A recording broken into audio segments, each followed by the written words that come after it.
नमस्कार, मैं अखिलेश बात कर रहा हूं अपने YouTube channel voice of Akhilesh के माध्यम से।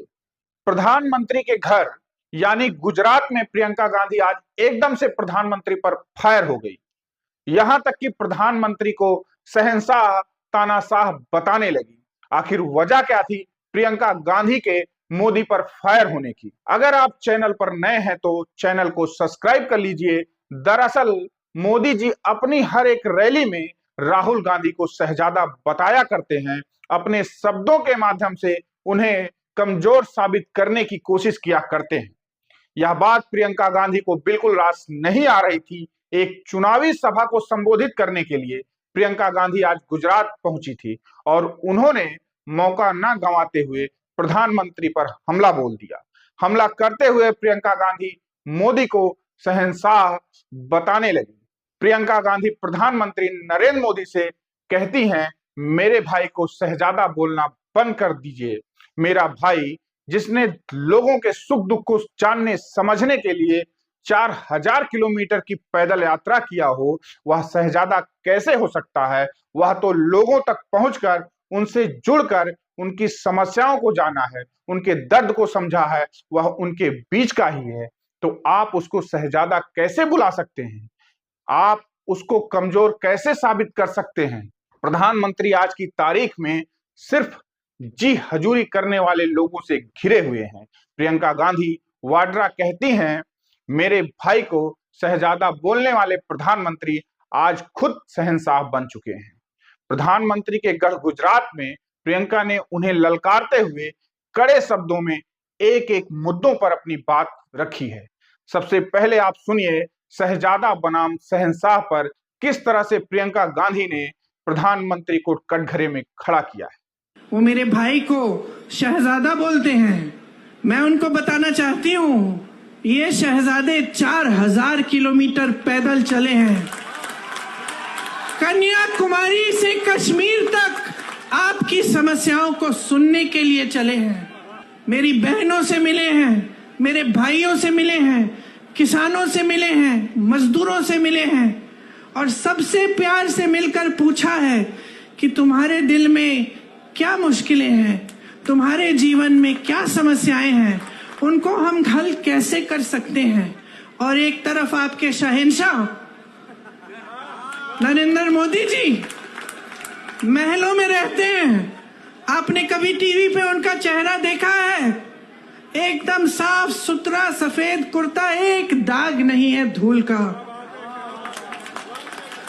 एक बाल इधर से उधर नहीं हो रहा है। वो कैसे समझ पाएंगे आपकी मजदूरी, आपकी खेती? कैसे समझ पाएंगे? कैसे समझ पाएंगे कि आप किस दलदल में धंसे हुए हो?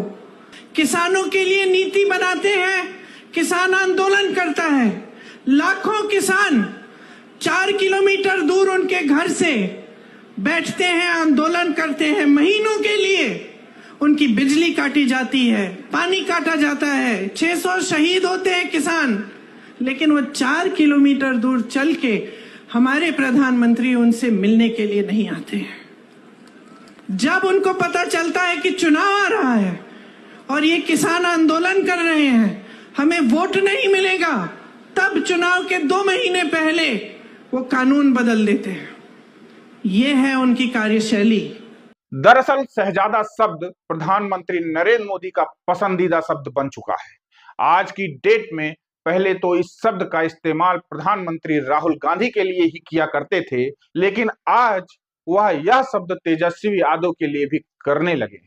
बीजेपी के ट्विटर हैंडल पर एक पोस्ट लिखा हुआ है जिसमें वह कहते हैं, एक शहजादे ने बचपन से पूरे देश को और दूसरे शहजादे ने पूरे बिहार को अपनी जागीर समझा है। इन दोनों शहजादों की रिपोर्ट कार्ड एक जैसी है। इन रिपोर्ट कार्ड में सिवाय घोटाला और बेलगाम कानून व्यवस्था के कुछ नहीं है।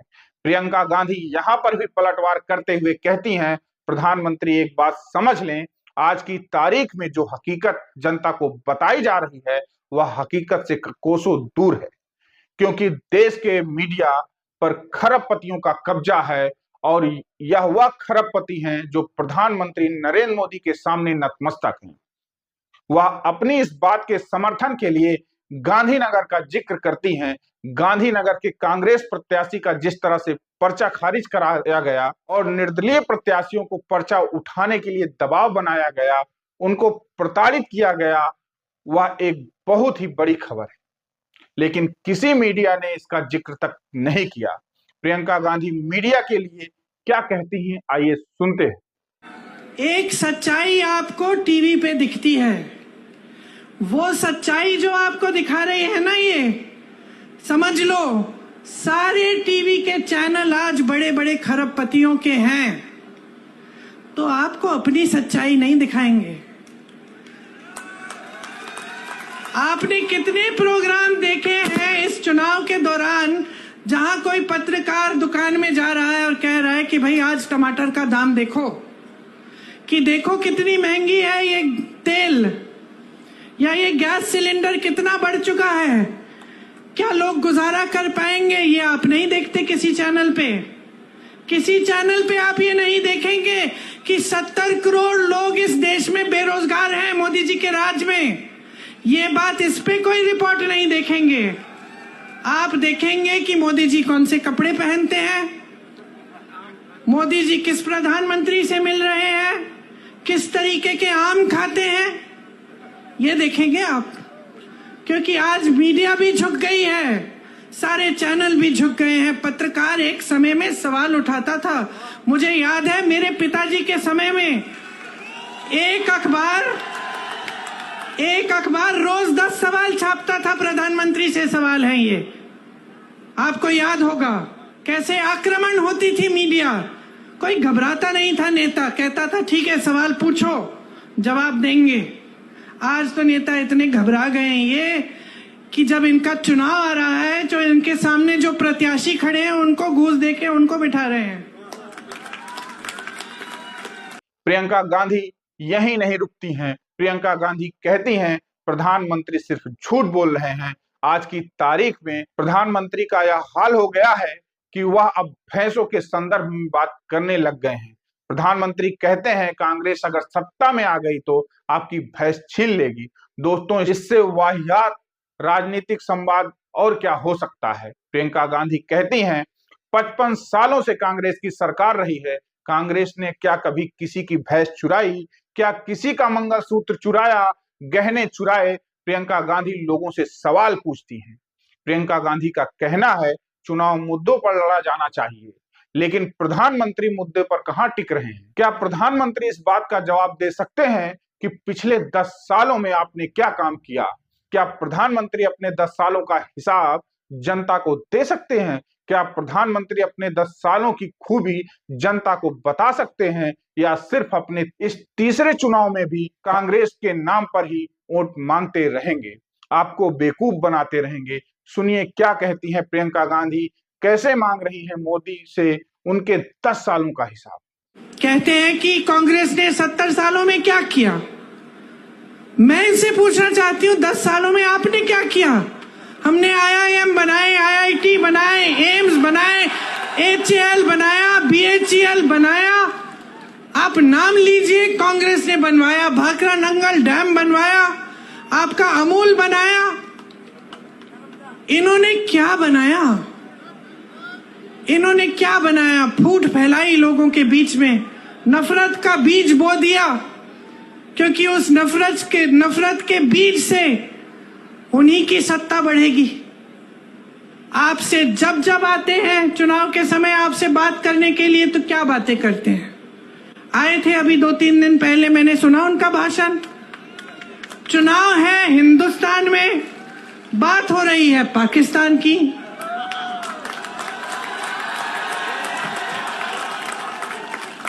आपको बताया जा रहा है कि सावधान रहो, कांग्रेस एक एक्सरे की मशीन लाएगी और एक्सरे की मशीन से आपके घरों में घुस के आपके मंगलसूत्र छीनेगी, आपका सोना चुराएगी, ये कहा जा रहा है। देश के प्रधानमंत्री हैं, इतनी स्तरविहीन बातें। आपने देश का प्रधानमंत्री चुना ताकि देश का सम्मान रखें, पूरा देश देखे कि ये हमारे प्रधानमंत्री हैं, ये अच्छी सुलझी हुई बातें करते हैं, सभ्य बातें करते हैं, क्योंकि यही हमारी देश की सभ्यता रही है। हम अपने बड़ों को देखते हैं और हम कहते हैं कि देखिए कितने सभ्य हैं, आदर देते हैं। लेकिन अब हमारे प्रधानमंत्री आपके सामने झूठ तो बहुत बोलते हैं, लेकिन अब तो फिजूल की बातें करने लग गए हैं। पहले झूठ तक सीमित था, अब अजीब अजीब सी बातें। आपकी 2 भैंसें हैं तो कांग्रेस 1 भैंस चुरा लेगी।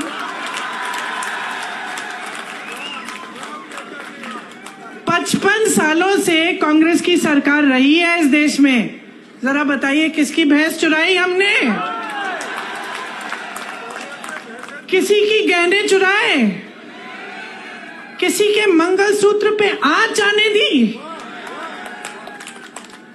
और आज हम आपके घरों में एक्सरे की मशीन, सबसे पहले तो ये बताएं कि कैसी है भाई ये एक्सरे की मशीन जो मंगलसूत्र निकाल के ढूंढती है? मैं भी देखना चाहती हूँ, कुछ ऐसा है भी इस दुनिया में। और अब हम आकर आपके घरों के अंदर चोरों की तरह आपके भैंस चुराएंगे, आपका सोना चुराएंगे।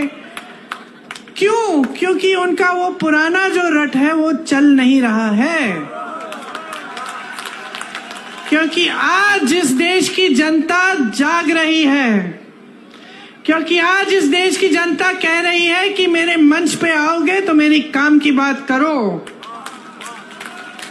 आज इस देश की जनता कह रही है मुझे इस चुनाव को हिंदू मुसलमान पे नहीं लड़ना है, मुझे इस चुनाव को बिजली, पानी, रोजगार, महंगाई पे लड़ना है।